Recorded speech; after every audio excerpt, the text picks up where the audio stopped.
இந்த மாதிரி வந்து புற்றுமண் சிகிச்சையும் இதுக்கு நல்ல ஒரு ரிசல்ட்டை கொடுக்கும். பற்று போடலாம்.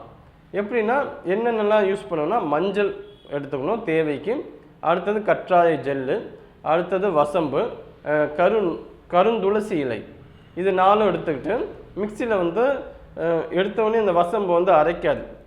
அதனால் வசம்பை வந்து நல்லா அம்மியில் நல்லா இடிச்சிட்டு அதுக்கு அடுத்தது வந்து மிக்சியில் போடணும். ஒரு கைப்பிடி கருந்துளசி இலையை போட்டு நல்லா மைய அரைக்கணும். கற்றாழை ஜெய்யும் உள்ளே சேர்த்துக்கலாம். இது மாதிரி நல்லா ஒரு பேஸ்ட் மாதிரி வந்த பிறகு அப்புறம் மஞ்சளை வந்து கொஞ்சமாக அதோட சேர்த்து எந்த இடத்துல அந்த வெரிகோஸ் வெயின் பிரச்சனை அதிகமாக இருக்கும், வீக்கமாக இருக்கும், அந்த இடத்துல நீங்கள் அப்ளை பண்ணலாம். இது வந்து வாரத்துக்கு ஒரு 2 நாள் அப்ளை பண்ணுங்கள். தொடர்ந்து நீங்கள் இதை அப்ளை பண்ணிக்கிட்டே வந்தீங்கன்னா அந்த பிரச்சனைகள் வந்து கண்டிப்பாக குறைய ஆரம்பிக்கும்.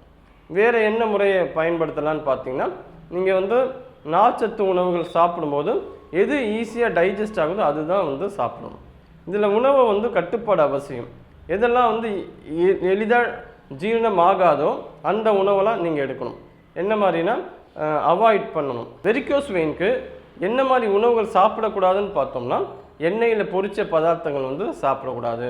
அசைவ உணவுகள் வந்து தவிர்க்கிறது ரொம்ப ரொம்ப நல்லது. அதே மைதா ப்ராடக்ட்ஸு, அதே மாதிரி பேக்கரி ஐட்டம்ஸு, இதெல்லாம் வந்து கண்டிப்பாக சாப்பிடக்கூடாது. புளிக்கு பதிலாக எலுமிச்சைப்பழத்தில் இருக்க புளி, தக்காளியில் இருக்க புளி கண்டிப்பாக சேர்த்துக்கலாம். அது மிளகாத்தூளுக்கு பதிலாக மிளகுத்தூள் வந்து எடுத்துக்கலாம். அது ஈஸியாக டைஜஸ்ட் ஆகிற உணவை தான் நம்ம அதிகமாக எடுக்கணும். அசைவ உணவுகள்லாம் வந்து எளிதாக வந்து ஜீரணம் ஆகாது, அதெல்லாம் வந்து குறைச்சிக்கலாம். மிக முக்கியமாக பிராய்லர் சிக்கன், முட்டை வந்து சாப்பிடக்கூடாது. ஏன்னா சில பேருக்கு வந்து அசைவம் வந்து விட முடியாது. அப்படி இருக்கிறவங்களுக்கு இந்த ஒரு விஷயத்தையாவது நீங்கள் விட்டிங்கன்னா ரொம்ப நல்லாயிருக்கும். இந்த மாதிரி எளிமையான முறைகள் நிறையவே இருக்குது. சித்த மருத்துவத்தில் இதுக்கான மருந்துகள் இருக்குது. என்ன மாதிரி மருந்துகள்னால் அமுக்குராச்சூர்ணம், முத்துச்சிப்பி பல்பம், நாகப்பல்பம், எருக்கன் தைலம், அருகன் தைலம், இந்த தைலங்கள் வந்து மேல் பூச்சா வந்து பயன்படுத்தலாம். மசாஜும் இதுக்கு ரொம்ப நல்லா வேலை செய்யும். வேறு ஒன்றும் வேணாம், நல்லெண்ணெய் இருக்குல்ல, நல்லெண்ணெய் லைட்டாக சூடு பண்ணி கீழ் நோக்கி மேலே காலில் அது சுருண்டு இருக்கும்ல, அப்போ மசாஜ் கீழே வந்து மேலே, அந்த மாதிரி ஒரு 10 நிமிஷம் இல்லை 20 நிமிஷம் பண்ணலாம் மசாஜ். மசாஜ் பண்ணும்போது என்ன ரத்த ஓட்டம் நல்லாயிருக்கும். அதுவும் நல்லா ஒரு வேலை செய்யும் வெரிகோஸ் வெயினுக்கு. சில பேருக்கு என்னென்னா எக்ஸசைஸ் பண்ணாலும் நல்ல ஒரு பலன் கொடுக்கும்.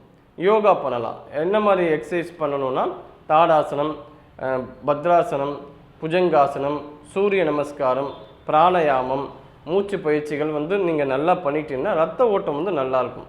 மேற்கொண்டு பாதிப்படையாமல் நம்ம பார்த்துக்கலாம். இந்த ரத்த ஓட்டத்தை வந்து உணவில் வந்து எது நல்லா இன்க்ரீஸ் பண்ணோம்னா தடைப்படாமல் ஓடுறதுக்கு பூண்டு, மஞ்சள் ரொம்ப மிகச்சிறந்த ஒரு மருந்தாகவே இந்த வெரிகோஸ் வெயினுக்கு பயன்படும்.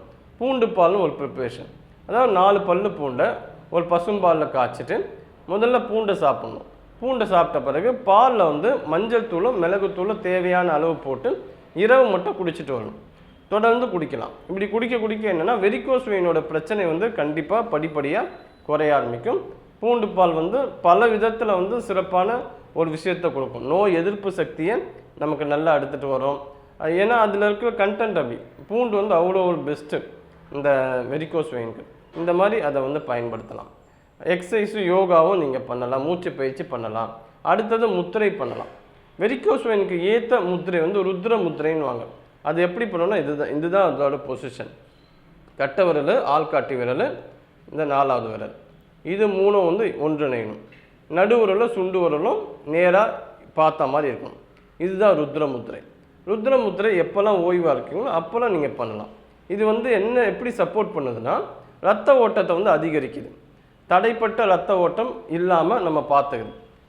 ரத்த ஓட்டம் வந்து தடைப்பட்டாலே நமக்கு வந்து ரொம்ப சோர்வாக இருக்கும், உற்சாகமாக இருக்க முடியாது, மைண்ட் லெவலில் ரொம்ப டிஸ்டர்பாக இருக்கும். ஏன்னா எல்லா உறுப்புகளும் கனெக்ட் பண்ணுறது பிளட்டு தான். பிளட்டு தான் வந்து அடிப்படை. அந்த அடிப்படையே வந்து பாதிக்கப்படும் போது உடம்புல இருக்க எல்லா சிஸ்டமும் ரொம்ப மந்தமாக வேலை செய்யும்.